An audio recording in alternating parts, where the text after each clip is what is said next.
Bismillahirrahmanirrahim. Assalamualaikum warahmatullahi wabarakatuh. Alhamdulillahirabbil alamin. Wassalatu wassalamu ala asyrafil anbiya'i wal mursalin wa ala alihi washabihi ajmain. Amma ba'du. Pertama-tama saya panjatkan puji syukur kepada hadirat Allah Subhanahu wa taala yang telah memberikan nikmat iman, Islam dan ihsan kepada kita sehingga kita bisa berkumpul di tempat ini untuk melakukan zikir napas berjamaah dan diskusi tentang sadar Allah. Salawat serta salam kita curahkan kepada Habibana wa Nabiyana Muhammad sallallahu alaihi wasallam. Mudah-mudahan kita ini adalah salah satu umatnya yang mengikuti ajaran-ajaran beliau sampai yaumil akhir nanti. Pada kesempatan hari ini alhamdulillah ini masih di tempatnya Syebul Hajat Bu Hajah Komala Santi dan Pak Haji Gugun. Nah ini Pak Haji Gugunnya dia lagi ngumpet di balik layar katanya. Pak Haji Gugun, alhamdulillah. Ada Bu Hajah Dr. Mirna dan ada Bu Hajah Komala Santi beserta ada Bang Jamal. Nah ini ada juga Bang Adi dan Bang siapa itu? Bang Soner. Oh. Senardi, Nadi ya, inilah alhamdulillah kita bisa diistiqomahkan oleh Allah di tempat ini. Pada tema kali ini yaitu kita membahas memahami makna karena Allah dalam kehidupan sehari-hari. Kenapa harus karena Allah? Nah, ini kaitannya dengan ada sebuah keterangan yang mengatakan inna amalu biniyat. Segala sesuatunya tergantung pada niat kita. Nah, sekarang introspeksi diri, tanyakan pada diri kita, apakah kita silaturahmi ini karena Allah atau karena apa? Tanyakan.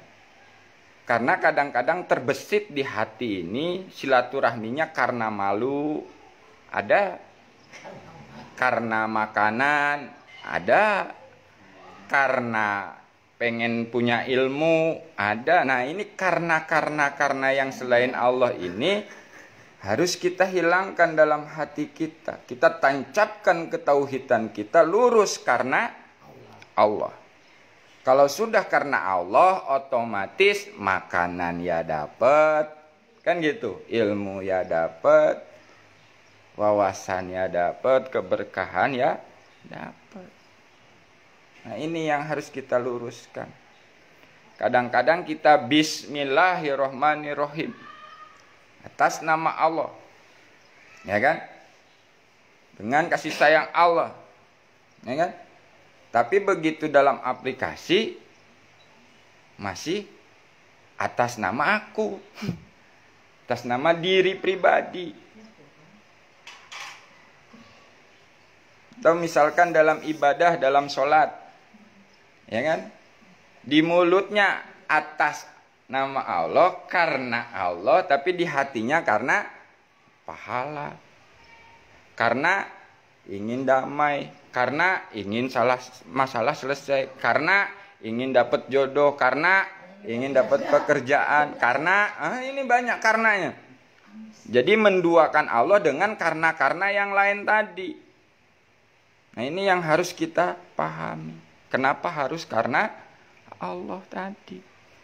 Karena segala sesuatu di dalam aplikasi kehidupan, dalam perilaku kita kalau sudah didasari dengan niat karena Allah, maka otomatis akan menjadi nilai ibadah di hadapan. Nah itulah di saat kita berbicara kepada Allah, ya Allah hidupku, ibadahku, dan matiku ini hanya untuk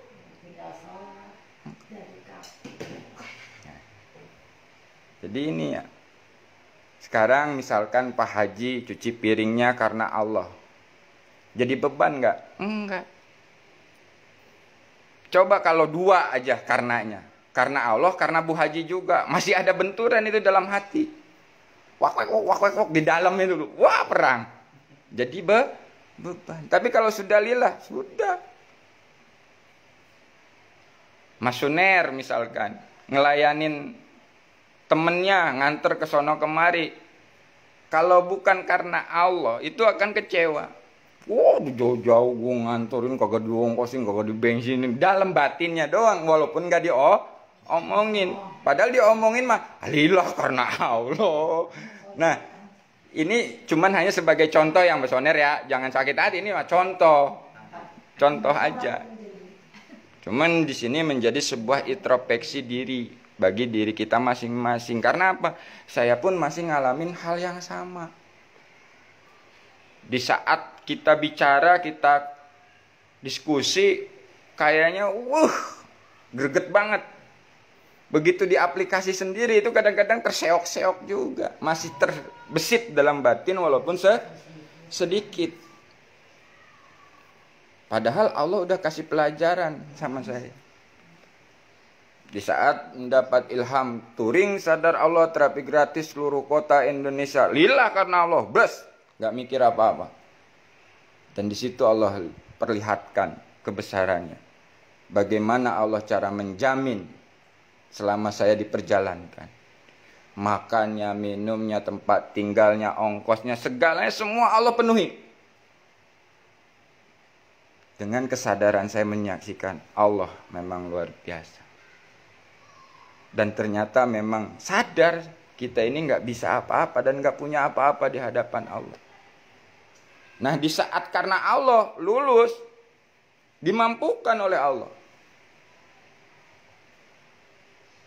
Tapi begitu kedua kalinya mulai terbesit di dalam hati ini sedikit aja, Pak. Begitu pulang diperjalankan pertama, lillah karena Allah, pulang dikasih duit sama Allah, sedikit di hati ini begitu diperjalankan keduanya, udah ada tujuan selain apa? Duit. Wah, kayaknya ini di perjalanan kedua duit ini lebih gede nih. Cuman ngomong gitu doang dalam hati. Karena kemarin sedikit. Begitu diperjalankan kedua karena sesuatu tadi sedikit aja. Allah buktikan, dang. Selama 3 hari 3 malam satu kampung dilayani, nggak ada yang ngasih, sepeser-peser aja. Di situ baru saya sadar. Astagfirullah, ya Allah, ngapa begini? Apa kata Allah? Engkau melakukannya bukan karena aku, tapi karena apa? Duit. Setelah disadarkan oleh Allah, disitulah saya minta ampun kepada Allah, tobat kepada Allah. Astagfirullah, ya Allah, ampuni hambamu ini, ya Allah. Sudah berbelok lagi niatnya. Dan aku luruskan kembali niatku, ya Allah. Kulakukan semua ini hanya karenamu, ya Allah. Lillah, dah. Allah buktikan. Begitu udah diluruskan lagi niat, Allah kirim makhluknya, Allah kirim solusinya yang di luar nalar kita. Tiba-tiba digerakkan hati seseorang, datang kucuk. Assalamualaikum, waalaikumsalam. Ini untuk ongkos. Ini untuk anak. Disitulah penyaksiannya. Kalau udah lillah, nggak usah takut, nggak usah ragu, itu otomatis. Cuman kan kadang-kadang di pikiran kita, di saat kita keadaan nggak ada kerjaan, nggak ada istilahnya penghasilan yang pasti, ya kan? Mikirnya itu kan harus punya kerjaan dulu nih. Nah, padahal di saat engkau bertakwa kepada Allah, berserah kepada Allah, Allah akan cukupi. Nah, makanya begitu jenengan gak ada pekerjaan tetap yang menurut secara syariatnya yang gaji, ya sudah berserah aja ke Allah. Tapi dalam setiap tingkah laku dan pola langkah kita niatkan karena Allah. Ikhtiarnya harus karena Allah, jangan karena nyari duit. Dagangnya harus karena Allah, jangan karena nyari untung. Kerjanya harus karena Allah, jangan nyari karena target. Nah, di sini yang harus kita luruskan. Agar apa? Yaitu bisa merasakan yang namanya aplikasi hidupku, ibadahku, matiku hanya untuk Allah. Nah, sekarang kita introspeksi saja. Coba introspeksi, zikir napasnya karena apa? Introspeksi aja, nggak usah diungkapin, introspeksi. Silatunnya karena apa? Patrapnya karena apa? ATP-nya karena apa? 3T-nya karena apa? Kalau belum karena Allah, pasti banyak kebingungan, kesulitan dalam aplikasinya. Sekarang amanah tanda perintahnya karena pengen bejo misalkan, pengen beruntung. Begitu udah ngejalanin amanah tanda perintahnya, nggak beruntung.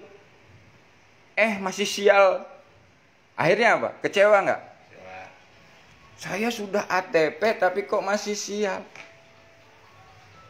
Karena masih ada keinginan selain, karena niatnya bukan karena Allah, karena ingin bejo. Nah, ini sangat tipis sekali.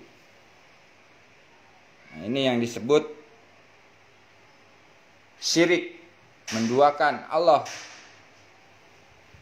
Tapi halus.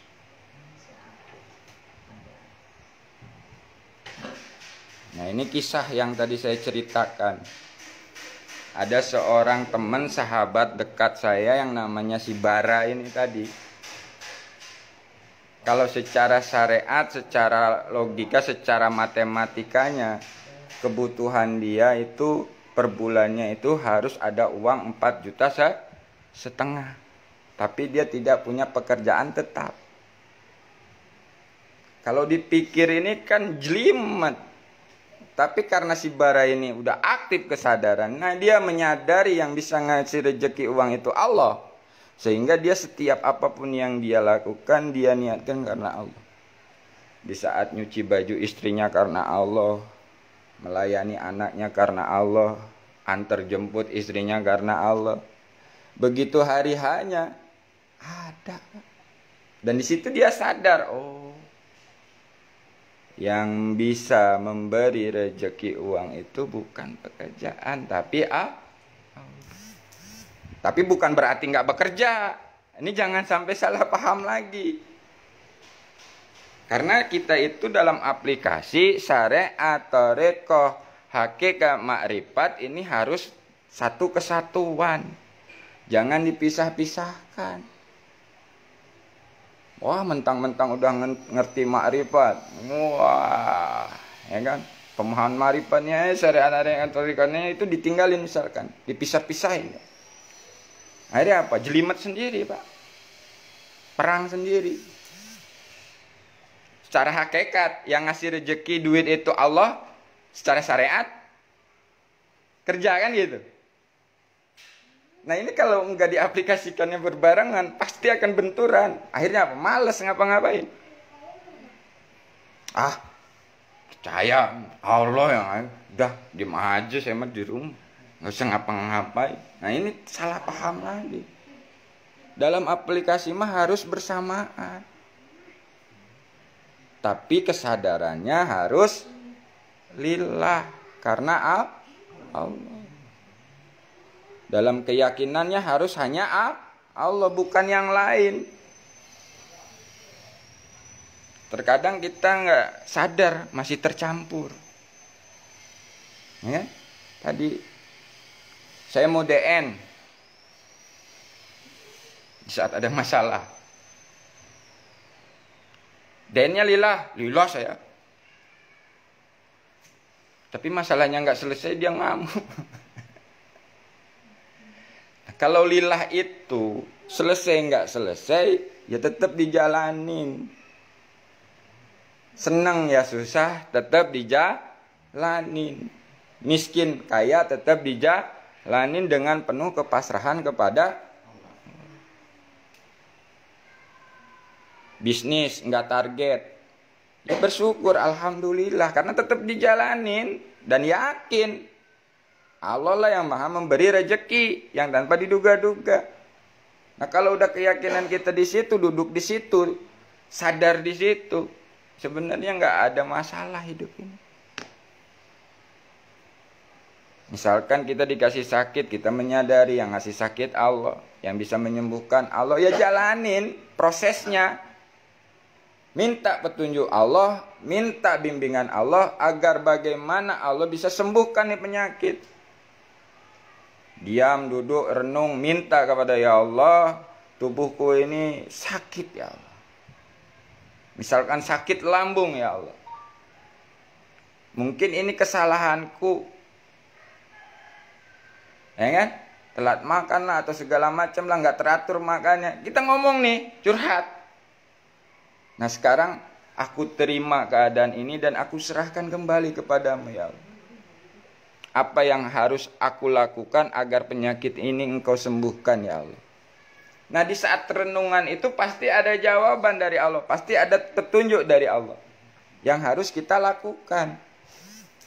Nah begitu ada petunjuk, nah ini kan sebagai syariat nih, sebagai ikhtiar nih. Tapi ikhtiarnya sesuai dengan petunjuk Allah, bukan hasil pikir kita, bukan hasil usaha kita.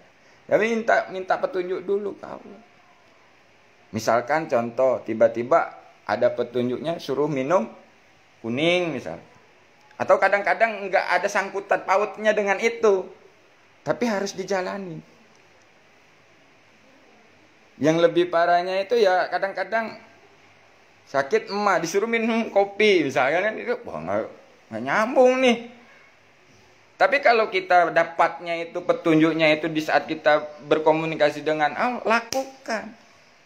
Dan di saat begitu kita lakukan, disitulah kita menyaksikan bahwa pertolongan Allah itu sangat dekat. Sembuh tiba-tiba. Sembuh. Saya minum kopi kok nggak melilit lambung saya. Itu karena menjalankan syariatnya sesuai petunjuk. Kadang-kadang kan kita masuk tahu terus. Kata ini begini, kata ini begitu. Ayo coba lagi. Wah kagak juga, coba lagi kagak juga. Akhirnya apa, nyalahin itu. Padahal kita sedang diproses untuk meyakini, larinya harus ke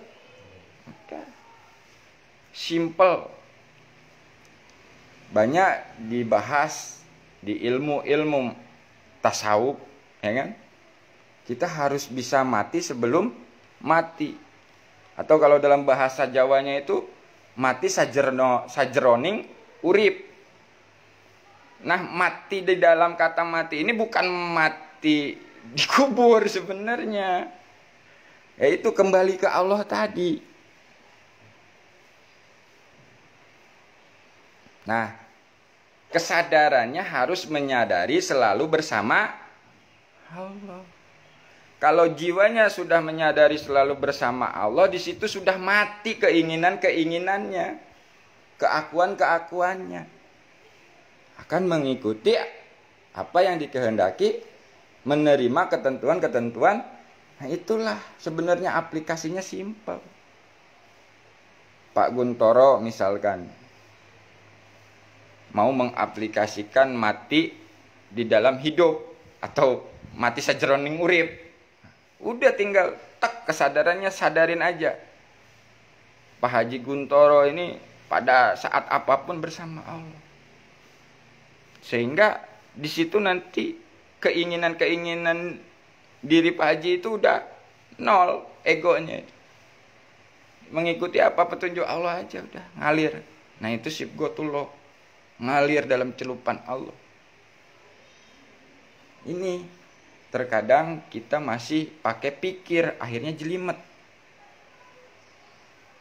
Makanya harus pakai kesadaran. Kalau pakai pikir, mikirin Allah yang dekat, wah dibayang-bayang. Ini begitu. Kalau sadar itu cukup disadari aja udah. Keberadaannya yang dekat itu, nggak usah pakai dibayang-bayang. Nah, ini bedanya menggunakan kesadaran dan pikiran tadi. Nah, karena Allahnya pun juga harus menggunakan kesadaran. Jangan menggunakan pikiran. Begitu nyuci karena Allah tapi pakai pikiran. Akhirnya apa? Ya nggak gini-gini juga kali, kan tiap hari mau ngeselin amat, gitu loh kalau pakai pikiran. Iya. Tapi kalau pakai kesadaran, walaupun mau tiap hari, tiap detik, tiap jam, karena Allah tadi, ya wis, ora apa-apa, nggak jadi masalah. Nah, boten nopo-nopo. Ya wis, ngono kuwi. Ya udah kayak gitu, mau diapain? Jadi itu ya, paham ya, bapak-bapak, ibu-ibu, makna karena Allah dalam aplikasi kehidupan sehari-hari, paham ya? Karena Allahnya ini jangan pakai pikiran, tapi pakai kesadaran, sehingga pikirannya itu enggak ngaco. Ya kan? Misalkan kalau pakai pikiran nih, karena Allah tapi pakai pikiran, ya itu pasti keluarnya begitu. Ngeselin juga lama-lama mah, gitu. Nah, curhat dah tuh. Ya Allah. Ada yang mau ditambahin, Pak Haji? Cukup. Bu Hajah? Mirna?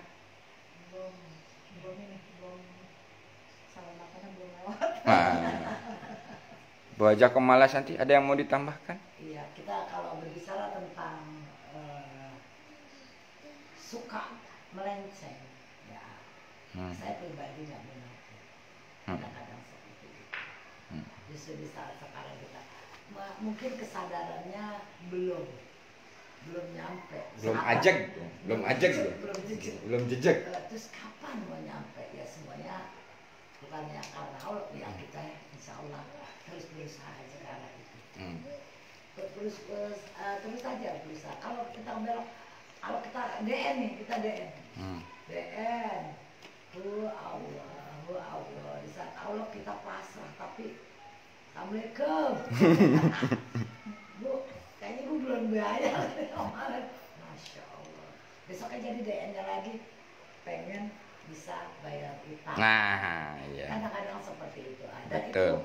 Itu saya pikir untuk saya pribadi masih realistis. Iya. Itu ada. Nggak salah. Ya wis, podo wae, sajane yang ngono. Sajane yang ngono. Sami mawon. Ada lagi yang ditambahkan? Itu tadi yang patrap mati itu berarti patrap mati yang mati sajero menurut itu yang diajarin di Pak Guru itu yang patrap mati itu ya? Iya. Nah, maksudnya mati hidup mati sebelum mati. Apa DN ketika kita DN fana? Ya sebetulnya begitu, Bu. Kemarin. Nah, cuman kan yang jadi masalah ini aplikasinya. Aplikasi kesehariannya. Di saat kesadaran Bu Hajah itu menyadari selalu bersama Allah, itulah aplikasinya. Mati sebelum mati itu. Jadi keinginan-keinginan Bu Hajah, ego-ego Bu Hajah itu karena udah menyadari Allah jadi nol. Jadi Bu Hajah ini menjalani kehidupan ini ya ngikuti atas kehendak Allah. Nah, itu yang di ship goh itu. Saya masih berpikir waktu itu ketika saya belum bisa sampai ke fana atau belum melakukan patrap mati, saya pikir saya belum tahu, belum sampai ke posisi mati saja untuk itu. Nah, itu kan karena pakai pikir. Nah, itu. Nah, sekarang ada yang mudah, pakailah kesadaran.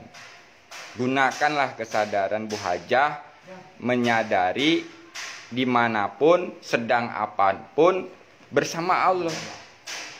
Nah, kalau udah kesadarannya duduk di situ, otomatis nggak ada kebingungan, nggak ada kesusahan.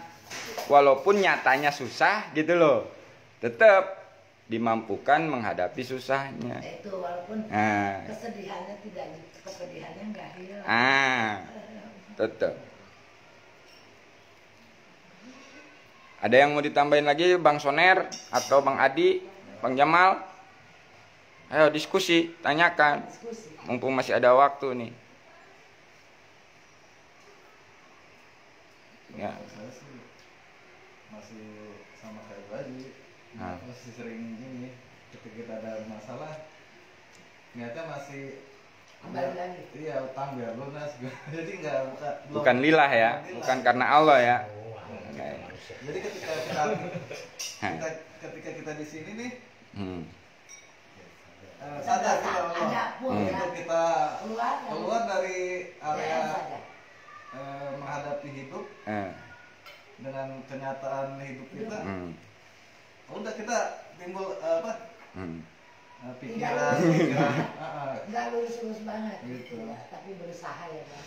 Ya itulah memang realita kenyataan. Jadi sadar Allah itu bukan titik akhir perjalanan.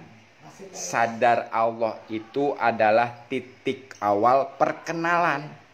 Awalan. Jadi jangan udah mentang-mentang sadar Allah, wow, gini, enggak gitu. Atau udah sadar Allah suci, jadi manusia suci yang tanpa dosa. Yang enggak, dalam aplikasinya tetap ngalamin yang namanya benar salah. Nggak kerja udah. Nah, cuman sadar gitu. Di saat salahnya sadar. Oh iya salah, astagfirullahaladzim. Ya Allah, lindungi aku, kuatkan aku, jangan lagi aku berbuat salah kepadamu ya Allah. Gitu maksudnya sadar. Ya, tetap dalam kesadaran. Nah, dalam kesadaran. Di saat benernya, enggak merasa gua paling bener. Sadar, oh ini yang benar sebenar-benarnya dari Allah. Bukan dari hasil kita. Bukan. Jadi, intinya kita di saat kita lengah, lupa, terus aja introspeksi diri.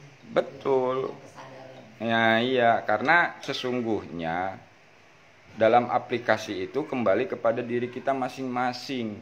Walaupun kita pemahamannya udah tinggi, dalam aplikasi itu tetap ngalami yang namanya terseok-seok, Pak Jamal.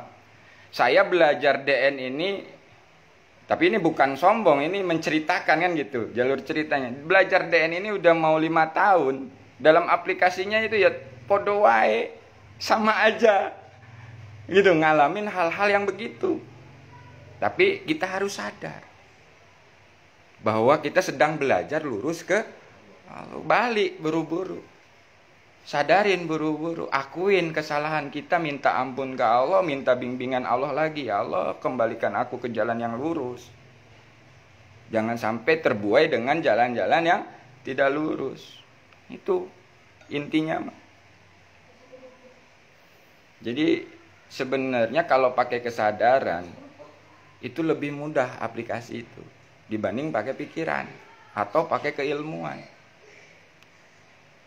Karena saya pernah mengaplikasikan dalam kehidupan sesuai keilmuan, ternyata jong juga. Kalau nggak pakai kesadaran gitu loh. Menurut keilmuan ini udah pasti nih, berhasil nih, nggak bakalan melenceng, nggak bakalan gagal. Begitu jedet kenyataannya, loh kok melenceng juga, kagak hasil juga nih. Akhirnya kan ingat ke Allah tuh, ya Allah ampuni, sesungguhnya yang membuat berhasil itu bukan usahaku, bukan ilmuku, tapi Engkau ya Allah. Sadar lagi kita. Itu yang harus kita tancapkan dalam hati kita, jiwa kita. Makanya orang-orang yang benar-benar melakukan DN terus sadar Allah gitu, itu benar-benar udah nol egonya ya. Nah, Benar-benar udah ego. betul Bu. Tapi terkadang dalam aplikasi ini tetap aja ada muncul lagi. Man kita sadar. Kita sadar, istighfar kita. Kembali ke Allah, ya innalillahi tadi. Di saat kita langsung kembali ke Allah. Allah, astagfirullahaladzim. Kok saya masih menuhankan bacaan? Astagfirullahaladzim, kok saya masih menuhankan makhluk? Astagfirullahaladzim, kok saya masih menuhankan bos. Astagfirullahaladzim, kok saya masih menuhankan usaha. Nah itu yang harus kita tanamkan. Berarti kita akan ditegur sendiri langsung ya.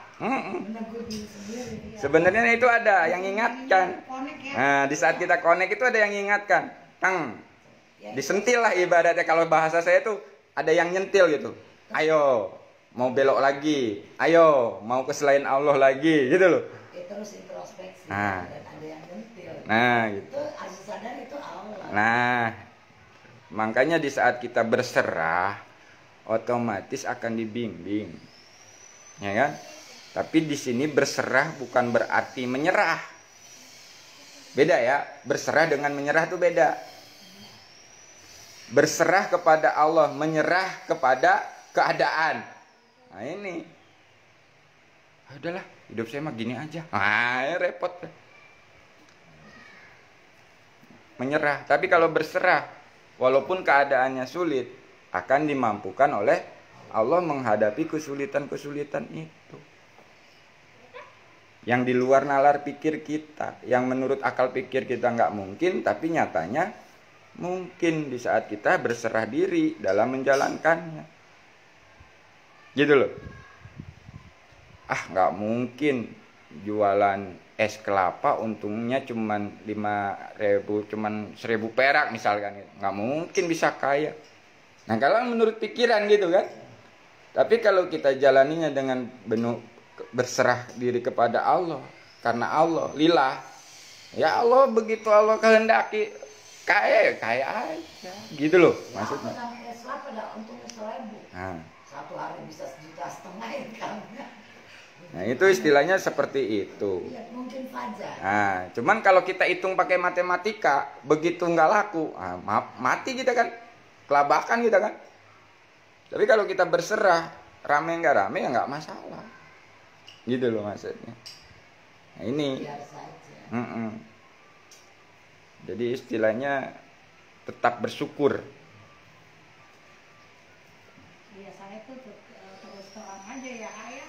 Yep. Saya masih penasaran dengan yang namanya patrat mati, karena yang itu tadi mati di dalam hidup. Nah, jadi karena ketika saya belum sampai ke situ, saya merasa bahwa kayaknya kok belum aja gitu ya. Nah iya, karena kan saya bilang tadi, kalau kita pakai pikir, kita pikirnya sakaratul maut itu kita mati kembali ke Allah, berjalan begini gitu loh.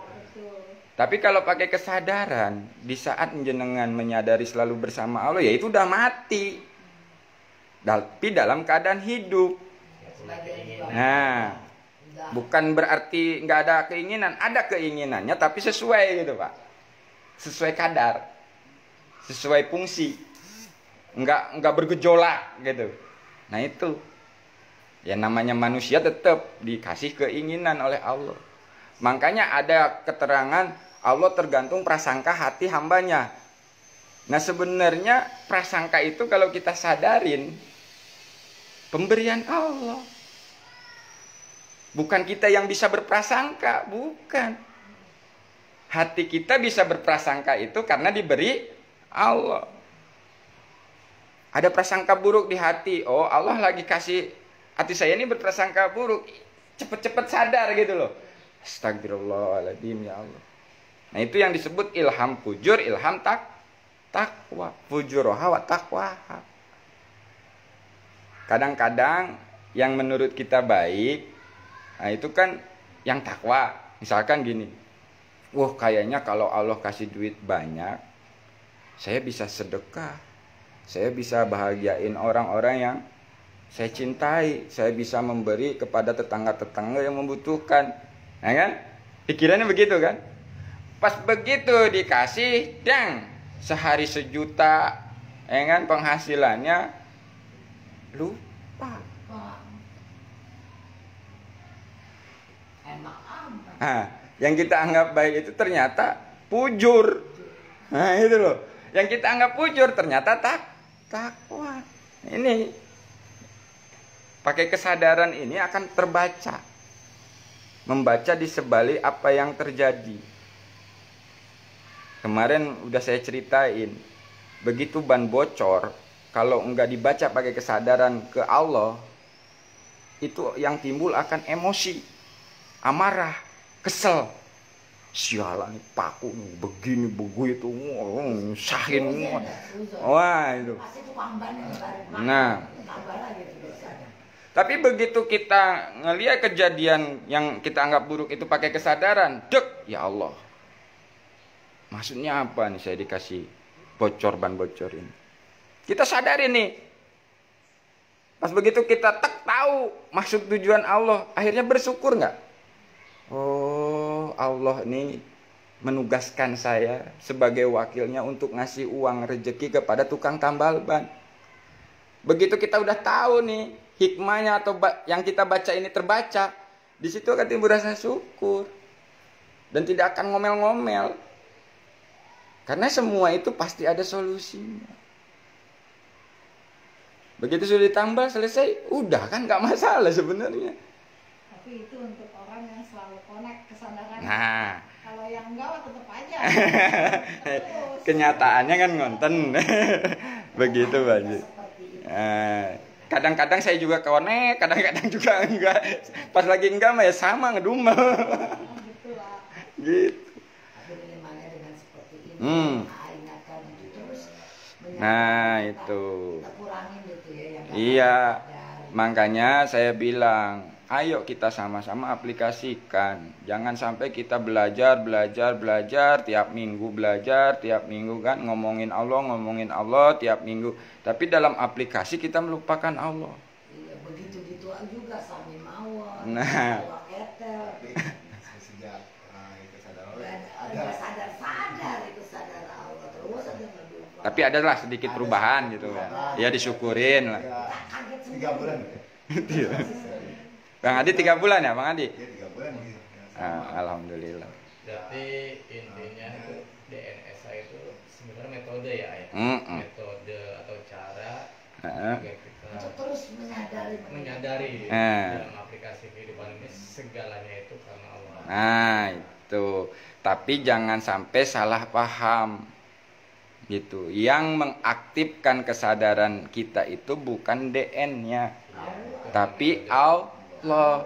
Makanya DN-nya harus lillah karena Allah, sehingga diaktifkan kesadarannya menyadari Allah yang dekat.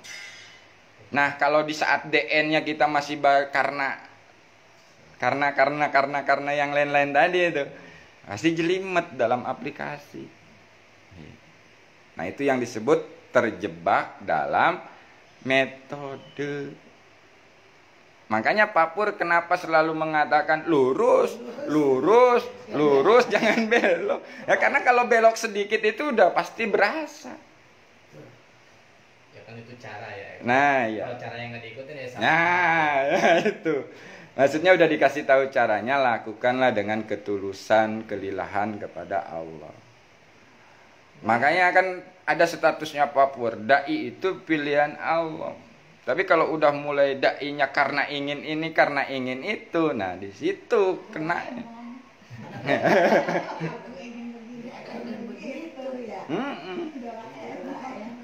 Dan itu terkena dalam hati saya sebagai teguran dari Allah melalui pembimbing. Dek, saya sadarin dulu diri saya nih. Saya sadarin, dakwah saya ternyata masih ada ingin itu nih, belum lillah nih. Tuh, akhirnya tersadarkan dengan tulisan dari pembimbing tadi. Tapi kita menyadari Allahnya, bukan menyadari pembimbingnya. Sadarin Allahnya, ternyata iya, saya ditegur nih sama Allah melalui pembimbing. Buru-buru kita bantir setir, luruskan lagi niat kita. Ya Allah, aku berdakwah ini karenamu ya Allah. Dah, bukan karena apa-apa. Nah itu tadi kan bilang prasangka juga kan datangnya dari Allah, gitu kan? Nah, saya tuh sering begitu, jadi suka bisa melihat orang itu di sebalik itu dia ngomong saya dan di dalam hati saya bilangnya bukan begitu gitu. Nah akhirnya tapi jadi yang jelek. Jadi tuh saya bilang astagfirullahaladzim, kenapa saya membaca orang itu jadi begitu gitu. Terus ya itu jadi ingat tadi ngomong, itu juga datangnya dari Allah. Saya seperti diingatkan. Jadi jaga-jaga aja Allahnya. Jadi kita nggak keluarin. Nah itu sebenarnya aplikasinya begitu Bu aja. Ada yang gimana Pak Ji? Kadang yang belokin makom-makom setara kayak kita ini nggak lain cuma duit. Nah itu, dan saya akui itulah realita nyata. Kalau di omongan mah kan paham bener ya, yang ngasih rezeki duit itu Allah gitu kan. Tegas nih. Allah, cuman Allah. Begitu duit, aduh nggak kerja nih, gimana nih? Gemeteran, ada mulai mikir tagihan lagi. Inilah, itu tercampur, terkontaminasi namanya. kesadarannya lepas. Gitu. Udah, bablasin aja. Dalam arti kata bablasin ya jangan berarti kita nggak ngapa-ngapain. Maksudnya itu tetap beraktivitas dengan kesadaran berserah kepada Allah. Alhamdulillah. Kalau nggak ada yang ditambahin lagi, kita mulai zikir nafas dan melepas semua keakuan kita pada Allah. Oh iya, alhamdulillah nih turun hujan.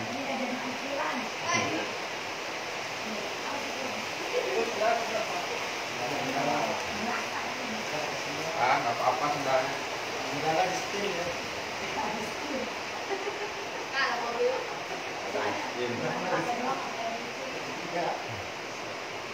Baik, kita ambil posisi yang nyaman, yang rileks.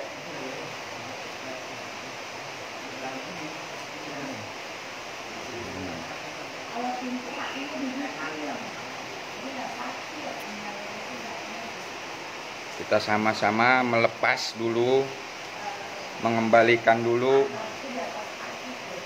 semua beban yang ada di dalam diri kita. Kita pasrahkan semuanya kepada Allah. Bapak-bapak dan ibu-ibu cukup mengikuti di dalam hati.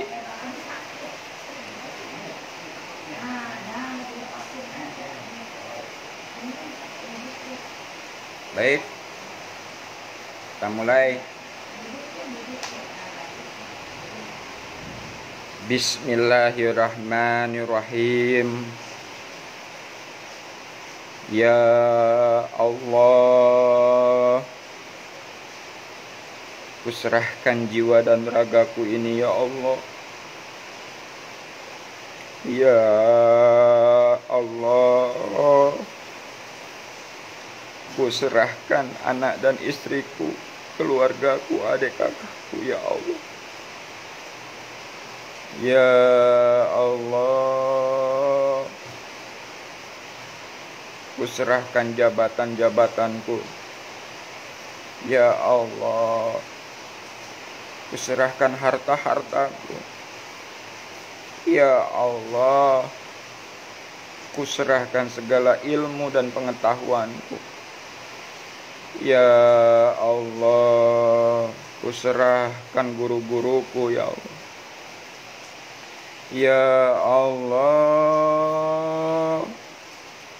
kuserahkan segala permasalahan dalam hidupku ini ya Allah. Ya Allah, kuserahkan segala penyakit yang ada di dalam jiwa dan ragaku ini ya Allah. Sampai benar-benar jiwa kita, diri kita menyadari tidak punya apa-apa, tidak bisa apa-apa, tidak tahu apa-apa di hadapan Allah. Kita serahkan semua kembali kepada Allah. Inna lillahi wa inna ilaihi raji'un. La haula wa la quwata illa billah. Ya Allah, jiwa raga ini berserah di hadapan-Mu ya Allah. Minta bimbingan-Mu ya Allah. Ya Rahman ya Rahim.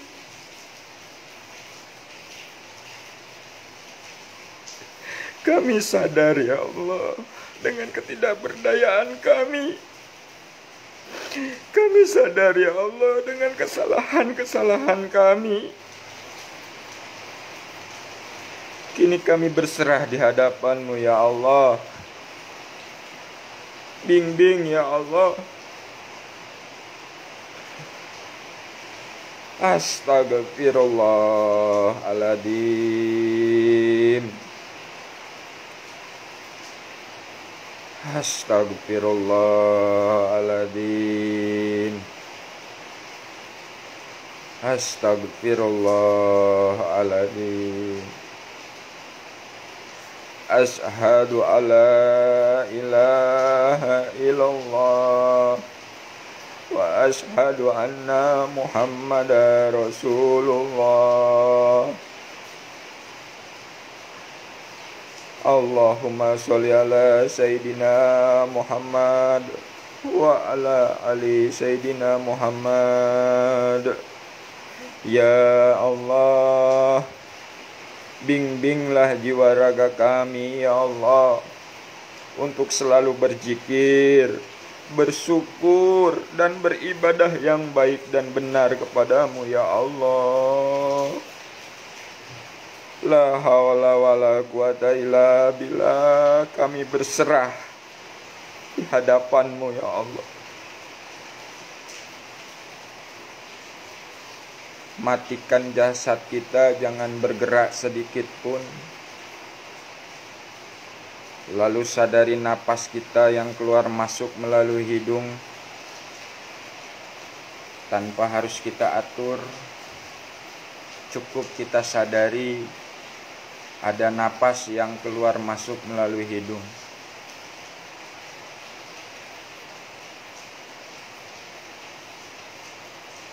Lalu kita sadari pikiran kita, sadari perasaan kita, sadari tubuh kita.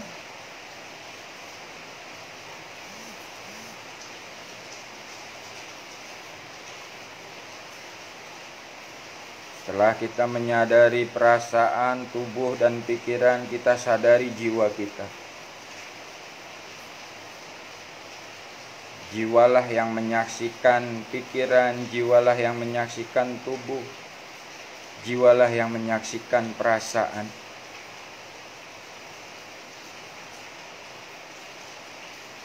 Sejatinya diri kita yaitu jiwa yang menyaksikan.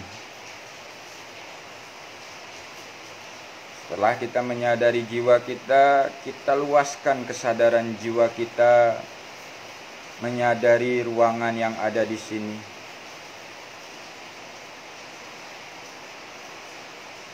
Menyadari bukan membayangkan, menyadari itu meyakini keberadaannya. Kita meyakini adanya ruangan di sini, adanya teman-teman di sini, ada makanan di sini, ada apapun yang ada di sini, kita cukup yakini keberadaannya, tidak untuk membayangkan bentuk dan rupanya. Cukup disadari, diyakini keberadaan. Setelah kita menyadari yang ada di ruangan ini, kita luaskan kesadaran jiwa kita, meluas menyadari yang ada di luar ruangan ini. Menyadari ada hujan turun, menyadari ada jalanan, ada rumah-rumah di sekeliling. Cukup kita sadari, bukan membayangkan. Sadari keberadaannya.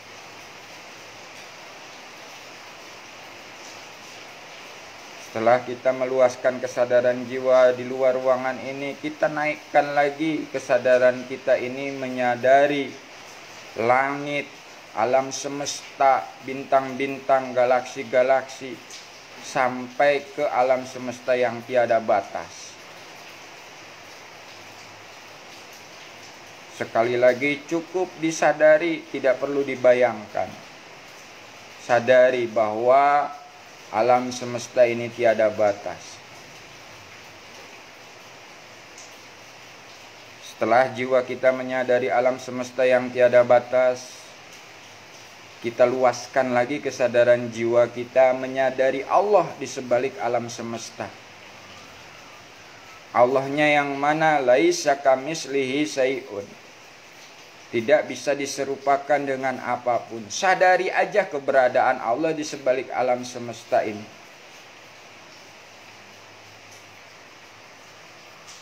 Setelah kesadaran jiwa kita duduk menyadari Allah di sebalik alam semesta, barulah hati kita berzikir kepada Allah dengan penuh kepasrahan dan kelilahan, mengikuti napas yang keluar masuk melalui hidung. Jiwanya menyadari Allah, hatinya berzikir kepada Allah. Hu Allah. Hu Allah.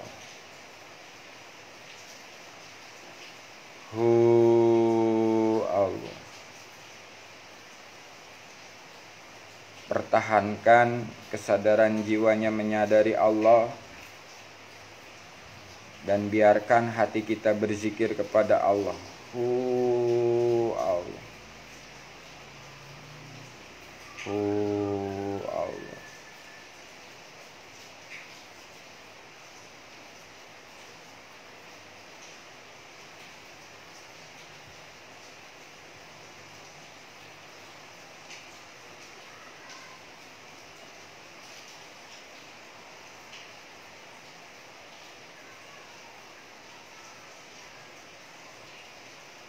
Baik, kita luaskan lagi kesadaran jiwa kita. Di saat hati ini zikir kesadaran jiwanya semakin mendekat ke Allah. Di saat hati ini zikir Allah, kesadaran jiwanya semakin berserah di hadapan Allah. Di saat hati ini kesadarannya semakin mendekat. Di saat hati ini zikir Allah, kesadarannya semakin berserah. Mendekat Allah, berserah.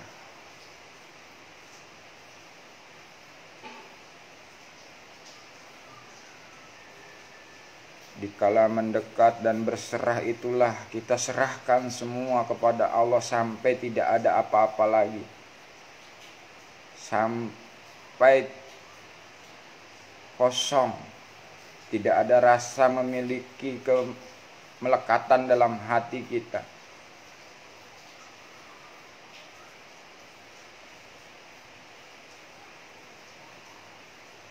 Panabillah.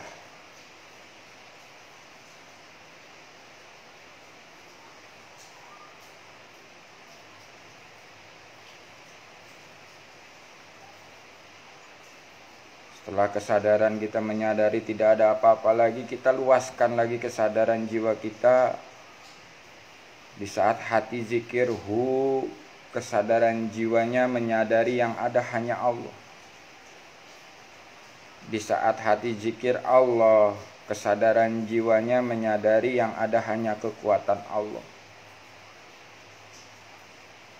Setelah tidak ada apa-apa, jiwa kita menyadari yang ada hanya Allah, yang ada hanya kekuatan Allah. Teruskan hatinya berzikir kepada Allah dengan penuh kepasrahan.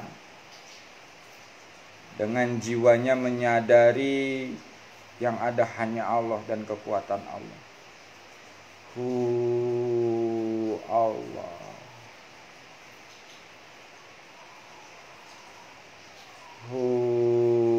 Allah.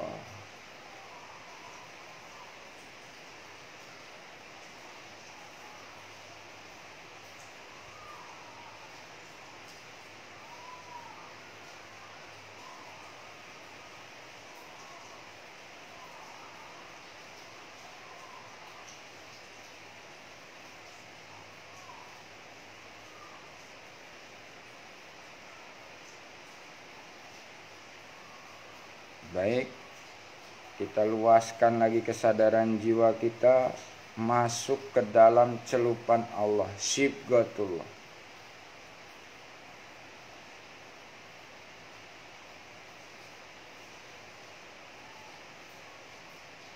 Pertahankan kesadaran jiwanya di Sibghatullah, hatinya tetap berzikir kepada Allah,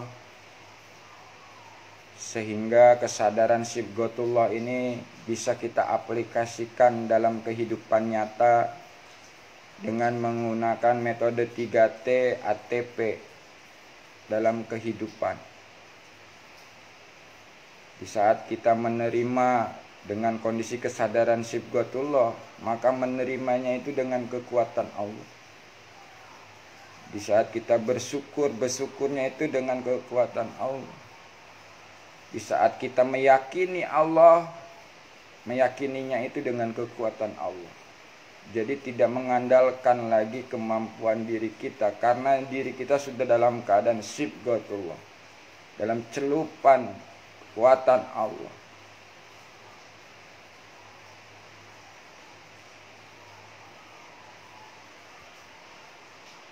Biarkan hatinya tetap Allah.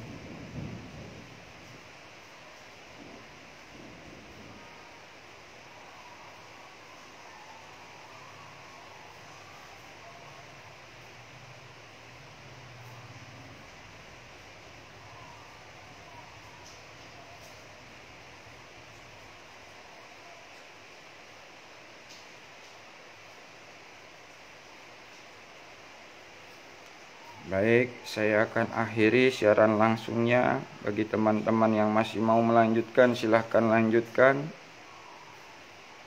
Saya akan tutup siaran langsungnya. Mohon maaf apabila ada kesalahan.